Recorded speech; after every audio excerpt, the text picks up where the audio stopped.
Norway is home to numerous magnificent sculpture parks, including Ekebergparken, Kistefos, and even the most famous sculpture park in the world, Vigeland.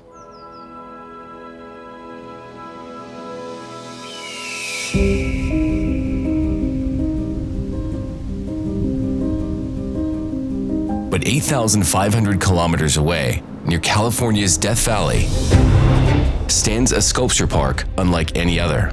Founded in 2017 by celebrated Chinese artist Weiming Chen and financed by survivors of China's communist dictatorship, it contains numerous memorials to commemorate those brutally oppressed by the CCP.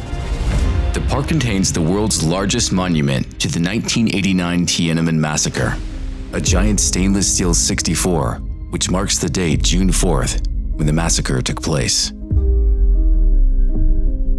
It's not the park's only memorial commemorating Tiananmen. So too does Tankman, a life-size portrayal of the famous moment when an unidentified man, holding a briefcase, defiantly stared down a column of tanks.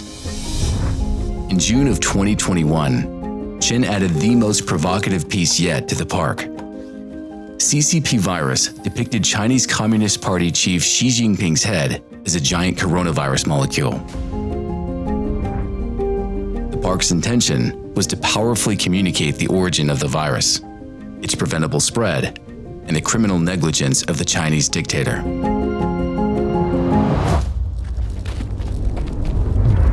Within 1 month of the installation of CCP Virus at Liberty Sculpture Park, unknown men arrived at the park, set fire to the fiberglass structure, and destroyed it.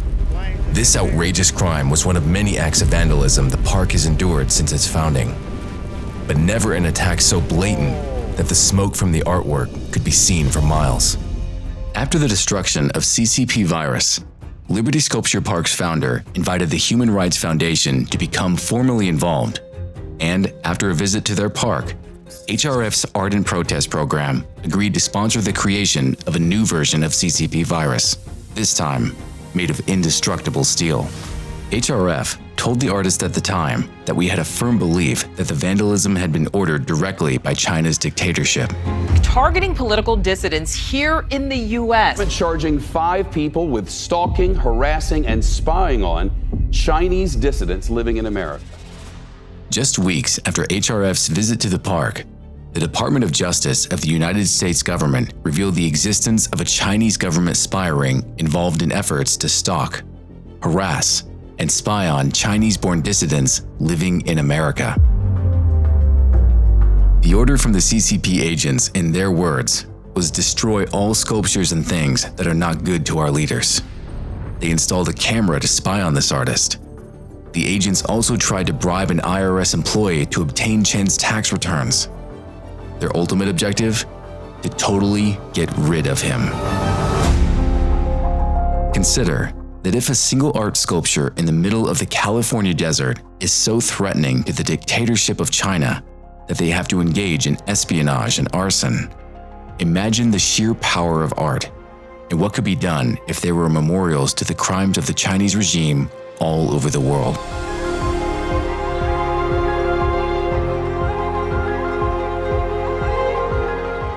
In June of 2022, CCP Virus II was unveiled to the world.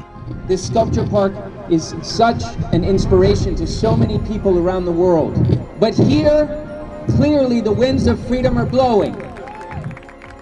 The vision of the Human Rights Foundation's Art and Protest program and of Liberty Sculpture Park is to explore recreating such monuments in new locations throughout the world. We invite you to become involved with this effort. Reach us at artandprotest@hrf.org.